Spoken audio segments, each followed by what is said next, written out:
What's good, people? Welcome back to MKO Boxing, aka MKO Pugilism, where we talk all things boxing.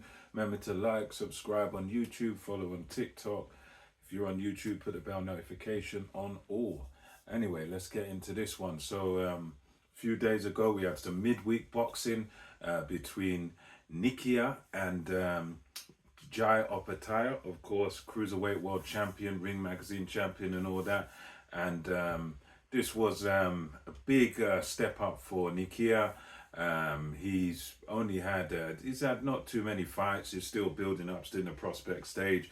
Whereas Jai Opetia, he's a guy that's at the highest level in the cruiserweight division. Really and truly, he's the kind of consensus number one. He's not won all the belts yet. So going into this, obviously Opetia, big favourite, favourite in my eyes to win this fight, and that's exactly what he did. It was a good fight. It was exciting from the word go because although Nikia is a lot, a fair bit taller, he's got a good few inches on Jai Opetia. He didn't really use that height to his advantage. I mean, I remember in the build-up, he was talking about having a gunfight with Opetia, sort of standing there and having it with him. And you'd think to yourself, well, you're 6'6", you're the sort of average height for a heavyweight. You're fighting a guy that's a bit shorter than you, so you might want to sort of try and use those attributes, use your length and your height to your advantage. Try to sort of keep the fight long. Going into it, I would have thought those would have been more the types of tactics you'd want to employ. You'd want to try and keep Opetia away from you, the end of the shot, so that then you can sort of pick up the points. But I mean, he didn't do that. Nikia just stood there in front of Opetia and literally, let his hands go. So it was a kind of war even from the first round. And Opetia, he was loving it. To be fair, it wasn't a perfect performance by Opetia. He had to take some big shots. He had to take some of Nikia's best shots, especially towards the beginning of the fight. First couple of rounds, he took some big shots, and you could tell at some points he was a bit, not seriously hurt, but momentarily sort of startled. Momentarily, some of those shots from Nikia sort of buzzed him. But you could see that of the two of them, this was Opetia's type of fight. It reminded me a little bit of what happened at light heavyweight with one of Artur Beterbiev's fights against Joe Smith Jr., where Joe Smith really just went for it, threw it, let his hands go, let the bombs go. But you always knew there was this inevitability that Beterbiev was going to get on top of him. He was going to run out of steam. He was going to get taken out. And this is what happened here. Fourth round stoppage for Jai Opetia. And it's one of those fights where it swung back and forth a bit in the first round, but you just knew to yourself, of the two of them, Opetia's the puncher, Opetia's the one that this is his type of fight. And you could tell that Opetia, although he took a few shots there in the beginning, he was quite comfortable taking these shots. The shots weren't going to sort of take him out. He was sort of comfortable. He was kind of smiling with the shots. And as the fight wore on, second, third round, Opetia just his sort of superior skills and superior accuracy started coming through, and both were throwing hands, both were letting their hands go, and you saw that Opetia was just becoming a little bit more accurate, a little bit better at picking his shots. And then fourth round comes on again. Nikia goes down off a good shot, started with a good left hand by Opetia, southpaw left hand, and then he gets up. You can tell he's still wobbled, but the referee gives him that chance to continue.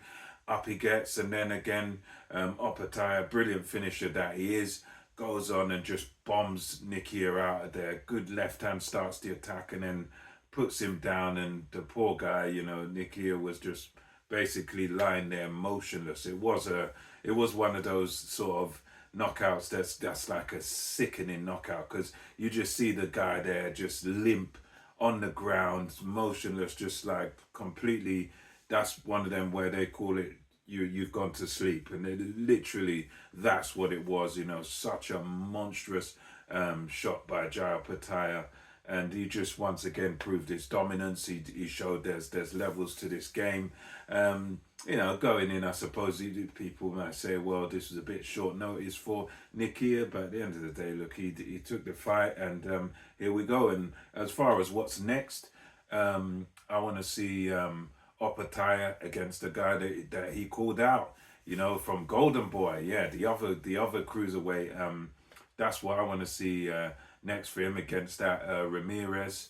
The other cruiserweight, I want to see Opetia against him, and I think Opetia's got the right idea. Try and clean out your division, and I think, to me personally, that him versus Ramirez will be, that'll be a good fight.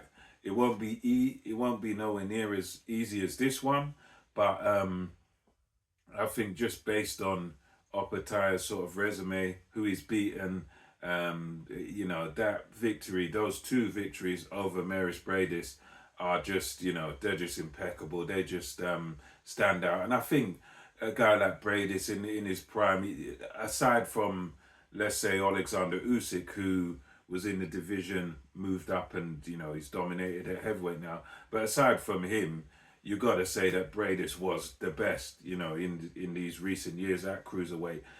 So the fact that he's got the two victories over him, and and there's others that I'm missing. But for me, Opetia would be favoured going into that Ramirez fight. But I think Ramirez will give a very good effort in that fight, and I think he'll give Opetia lots of trouble, lots of problems. But I just see Opetia overcoming them. It's one of those where there's nothing concrete, nothing set in stone about that fight happening. But I think there's a lot of factors that go in the favour of that fight happening, like the fact that both of these guys are on the zone. Oscar De La Hoya's Golden Boy, they promote Ramirez, and you got Matchroom promoting Opetia. They're both on the same platform, same streaming platform. Both promoters can work together. If Frank Warren and Eddie Hearn can work together, and Oscar De La Hoya and Eddie Hearn, if done in the past, they can work together again. And I think that is the fight to happen at cruiserweight. I don't see really any other ones out there that we can say, yeah, we really need to see this before that. No, I think this is the fight you need, unification bout, and for me, I say let's get it on anyway. Let me know your thoughts about this performance by Opetia, and if you agree with him and myself that the next fight's got to be Ramirez from Golden Boy Promotions, unification fight. We've got to see that next. Let me know your thoughts. Until next time, it's MKO Boxing, over and out.